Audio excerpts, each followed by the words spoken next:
Hi friends, welcome back to Telugu thoughts channel. నేను మీ శ్యామన్మల. Friends, ఇది గోవా సిరీస్లో సెకండ్ వీడియో.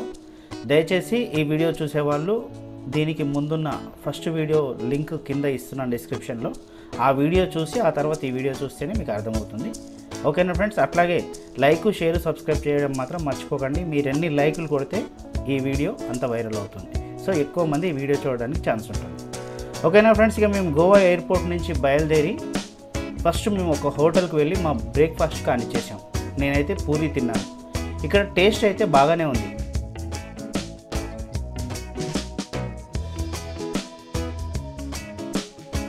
ఇక ఇక్కడి నుంచి కలంగూట్కు వెళ్ళే దారిలో ముందు ఈ బ్రిడ్జ్ వచ్చింది. దీన్నే న్యూ జువారీ బ్రిడ్జ్ అంటారు. జువారీ నదిపై కట్టారు కాబట్టే ఈ పేరు. దీని స్పెషాలిటీ ఏమిటి అంటే అప్రోచ్ రోడ్ కాకుండా ఓన్లీ కేబుల్స్పై ఉన్న బ్రిడ్జి పొడవే 640 మీటర్లు. అంటే ఇండియాలోనే సెకండ్ లాంగెస్ట్ కేబుల్ బ్రిడ్జ్ ఇది.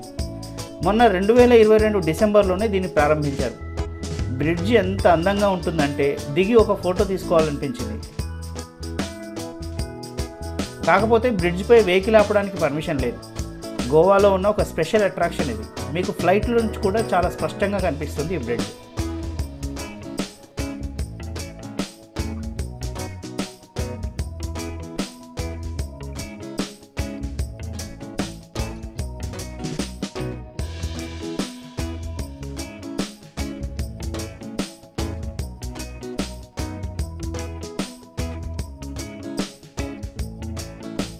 ఇక మనం వెళ్తున్న రూట్లోనే మరో స్పెషల్ అట్రాక్షన్ ఈ బ్రిడ్జ్. ఇది కూడా కేబుల్ బ్రిడ్జే. దీన్ని అటల్ సేతు అని పిలుస్తారు. ఇది ఇండియాలోనే థర్డ్ లాంగెస్ట్ కేబుల్ బ్రిడ్జ్.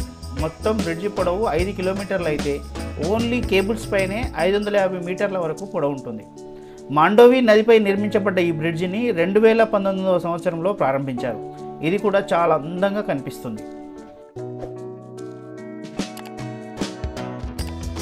ఈసారి గోవాకు వచ్చినప్పుడు ఈ 2 బ్రిడ్జిల్ని చూడడం మర్చిపోకండి ఫ్రెండ్స్.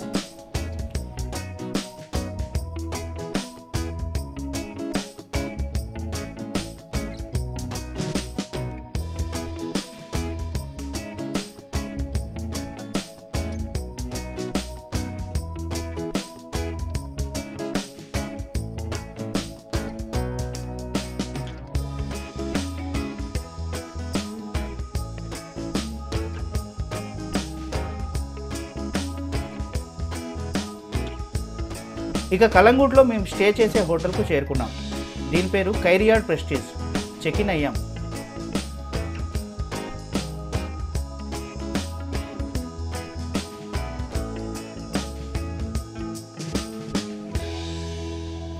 లోపల ఈ హోటల్ చాలా అందంగా ఉంది. గ్రీనరీ కూడా చాలా బాగుంది.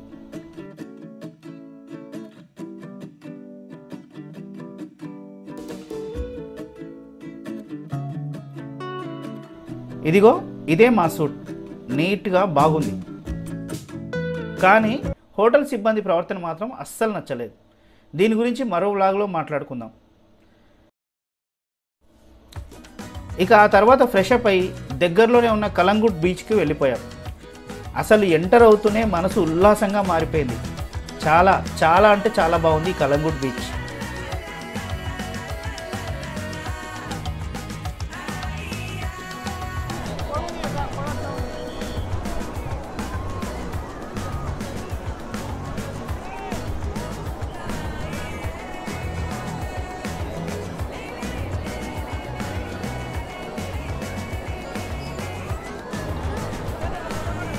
ఫ్రెండ్స్, ఇప్పుడు నేను కలంగూట్ బీచ్లో ఉన్నా. చూస్తున్నారు కదా నా వెనక క్రౌడ్. కలంగూట్ బీచ్ గురించి చెప్పాలంటే మీకు క్వీన్ ఆఫ్ ద బీచెస్ అంటారు దీన్ని. అంటే గోవాలో ఉన్న బీచ్ల్లోకెల్లా మహారాణి లాంటి బీచ్ ఈ కలంగూట్ బీచ్. ఇదేంటంటే అందరు పర్యాటకులకు కూడా చాలా అనుకూలమైన స్థలంలో ఉంది ఈ కలంగూట్ బీచ్. దీని తర్వాత అటు సైడ్ ఉండేది బాగా బీచ్, అది కూడా ఫేమస్. దీని తర్వాత ముందుకు ఉండేది కండోలిం బీచ్. సో ఈ 3 బీచ్లు కూడా గోవాలో చాలా ఫేమస్ బీచ్ల్లో ఈ 3 కూడా ఉంటాయన్నమాట. అందులో ఇది నార్త్ గోవాలో. ఓకేనా ఫ్రెండ్స్? అయితే కలంగూట్ బీచ్ గురించి చెప్పాలంటే ఇది 1960లో ఈ బీచ్కు పర్యాటకులు రావడం స్టార్ట్ అయిందంటే అప్పుడే కనుక్కున్నారు ఇది మంచి ప్లేస్ ఉందని చెప్పేసి. అప్పటి నుంచి ఈ బీచ్ చాలా ఫేమస్ అయింది. ఇక్కడ ఏంటంటే వాటర్ స్పోర్ట్స్ ఉంటాయి, అదేవిధంగా జనాలు అయితే విపరీతంగా ఇప్పుడు నా వెనుక కనిపిస్తుంది కదా, కొన్ని వేల మంది మీకు కనిపిస్తూ ఉంటారు. చాలా అద్భుతంగా ఉంటుంది వాతావరణం కూడా ఇక్కడంతా కూడా. ఈ బీచ్ను నిజంగా చాలా అందంగా, ఈ బీచ్ అందాన్ని, నిజమైన అందాన్ని చూడాలంటే ఇక్కడ సన్సెట్ను అంటే సూర్యాస్తమయాన్ని చూడాలట. సూర్యాస్తమయాన్ని ఇక్కడ చూస్తే చాలా అద్భుతంగా ఉంటుంది, గోవాలోకి వెళ్ళని అంటారు. సో ఇది మహారాణి లాంటి ఈ బీచ్, ఈ కలంగుట్ బీచ్ చూస్తున్నారు కదా. ఇప్పుడు ఇక్కడ దగ్గరలో కూడా మనకు చుట్టూ కూడా ఇక్కడ స్టే చేయడానికి కావాల్సిన అన్ని వసతులు కూడా చుట్టుపక్కల చాలా దగ్గరలో ఉన్నాయి అన్నమాట, వాకబుల్ డిస్టెన్స్లోనే. సో అటు స్టే చేయొచ్చు, బడ్జెట్ హోటల్ అందులో కూడా కేవలం ఒక 1000 నుంచి 2000 రూపాయల రోజువారీ అద్దెలో కూడా రూమ్స్ దొరికే అవకాశం ఈ కలంగుట్ బీచ్కు దగ్గరలో ఉంది. సో ఇది కూడా ఒక ప్లస్ పాయింట్. అదేవిధంగా అటు బాగా బీచ్కు వెళ్ళొచ్చు, ఇటు కండోలిం బీచ్కు వెళ్ళొచ్చు. అదొకటి. కండోలిం బీచ్ తర్వాత ఇక్కడ ఒక ఫోర్ట్ ఉంటుంది కదా, గోవా ఫోర్ట్ ఫేమస్. ఆ ఫోర్ట్ కూడా ఇక్కడ నుంచి చాలా దగ్గరగా ఉంటుంది. సో ఇది కలంగుట్ బీచ్ విశేషాలు. ఇక మెయిన్ ఇంకా చూడాలంటే వాటర్ స్పోర్ట్స్ అయితే చాలా బాగుంటాయి. ఇక్కడ మెయిన్ ఏంటంటే ఈ బీచ్లో లోతు చాలా తక్కువగా ఉంటుంది, చాలా లోపలికి వెళ్ళొచ్చు. అందుకే ఇక్కడ పర్యాటకులు ఈ బీచ్ని చాలా ఇష్టపడుతుంటారు. అయితే ఇక్కడ కూడా కొన్ని ప్రమాదకరమైన ప్రదేశాలు ఉన్నాయి. అక్కడ వీళ్ళు ఎవరైతే ఈ గార్డ్స్ ఉంటారు, బీచ్ గార్డ్స్, వాళ్ళైతే అక్కడికి పోకుండా కూడా కాపాడుతూ ఉంటారు. వాటర్ స్పోర్ట్స్ విషయంలో కూడా ఎప్పుడైనా ప్రమాదాలు జరిగితే కూడా వాళ్ళు స్పందిస్తారు. మనకు కనిపిస్తున్నాయి కదా, ఇక్కడ చైర్లు కనిపిస్తున్నాయి అనుకుంటున్నాను నేను నా వెనక. ఆ చైర్ ఏంటంటే వాళ్ళు బీచ్ గార్డ్స్ ఎవరైతే ఉన్నారో వాళ్ళ కోసం అవి పెట్టారు. సో ఇది విశేషాలు. అయితే యాక్చువల్లీ ఇది సాయంత్రం వస్తే చాలా అద్భుతంగా ఉంటుంది, కానీ ఇప్పుడు మనం మధ్యాహ్నం అంటే 11-12 మధ్యలో వచ్చాము. సో కాబట్టి ఇది ఇట్లనే ఇంత ఎండలో కూడా ఇన్ని వేల మంది పర్యాటకులు ఉన్నారంటే ఇక సాయంత్రం మనం ఊహించుకోవచ్చు ఎంతమంది ఉంటారో. ఇది కలంగుట్కి సంబంధించిన విశేషాలు.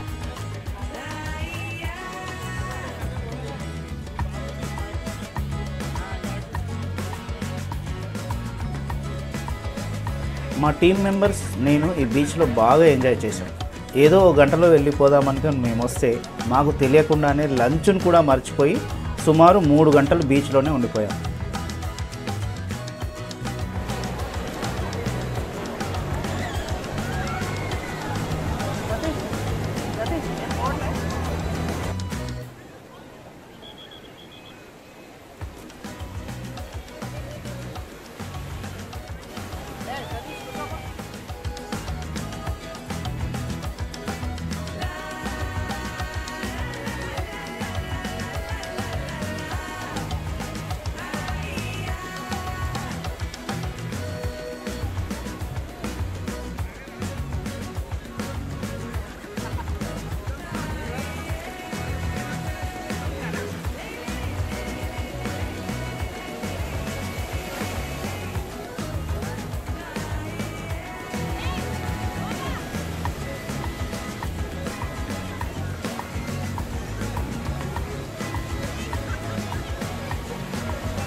దీని తర్వాత గోవాలోని ప్రముఖ హిందూ దేవాలయం మంగేశ్వర ఆలయానికి వెళ్ళాం.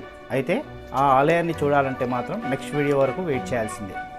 దాని తర్వాత అగ్వాడా ఫోర్టు, సముద్రం మధ్యలో క్రూజ్ షిప్లో ఉండే కేసినోలు, బాగా బీచు, ఇలా చాలా విశేషాలు మీకు ఈ గోవా సిరీస్లో రాబోతున్నాయి. కాబట్టి ఈ గోవా సిరీస్ను మిస్ కాకుండా చూడండి. అన్నట్లు నా కోసం ఒక చిన్న సాయం చేయండి, జస్ట్ లైక్ కొట్టండి, అది కూడా మీకు నచ్చితేనే. ఇక కామెంట్ పెడితే ఇంకా సంతోషం. ఓకేనా ఫ్రెండ్స్, నెక్స్ట్ వీడియోలో కలుద్దాం. ఉంటాను, బాయ్.